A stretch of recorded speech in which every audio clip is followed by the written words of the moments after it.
Anda masih bersama kami dalam IDX Versation Closing.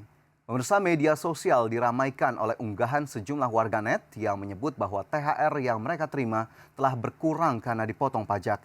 Merespon hal ini, Kementerian Ketenagakerjaan menjelaskan bahwa THR termasuk salah satu objek pajak penghasilan. Kendati demikian, Kemenaker memastikan bahwa THR dapat dikenakan pajak apabila nominalnya melewati batas penghasilan tidak kena pajak atau PTKP. Menjelang Idul Fitri, sebagian besar pekerja hampir dipastikan sudah menerima tunjangan hari raya atau THR di perusahaan masing-masing. Namun demikian, di media sosial beberapa pekerja menyebut bahwa mereka mendapati THR yang diterima telah berkurang karena dipotong pajak.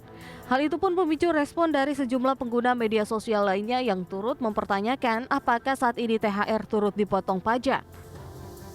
Terkait hal ini, Sekretaris Jenderal Kementerian Ketenagakerjaan Anwar Sanusi menyatakan bahwa THR akan dikenakan pajak penghasilan PPh 21 apabila lebih tinggi dari batas penghasilan tidak kena pajak atau PTKP. Begitupun sebaliknya. Lebih lanjut, Kemenaker menjelaskan bahwa THR termasuk pendapatan pekerja atau buruh sekaligus objek PPh 21. Menurut Kemenaker, pemotongan PPh 21 atas gaji, THR maupun bonus untuk setiap pekerja tidaklah sama.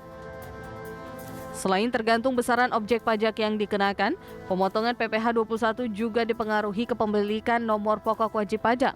Di sisi lain, THR yang dikenakan pajak adalah yang nominalnya melewati PTKP atau penghasilan tidak kena pajak. Sementara itu, terkait pemberian THR, sebelumnya Menteri Ketenagakerjaan Ida Fauziah mewajibkan pengusaha membayar THR kepada pekerja atau buruh paling lambat 7 hari sebelum Hari Raya Idul Fitri. Kewajiban, saya ulang, THR keagamaan adalah merupakan kewajiban yang harus dilaksanakan oleh pengusaha kepada pekerja atau buruh. Hal ini secara tegas telah diatur dalam peraturan pemerintah nomor 36 tahun 2021 tentang pengupahan, tepatnya ada di pasal 8 dan pasal 9. THR keagamaan wajib dibayarkan paling lambat 7 hari sebelum Hari Raya Keagamaan. THR keagamaan ini harus dibayar penuh, tidak boleh dicicil.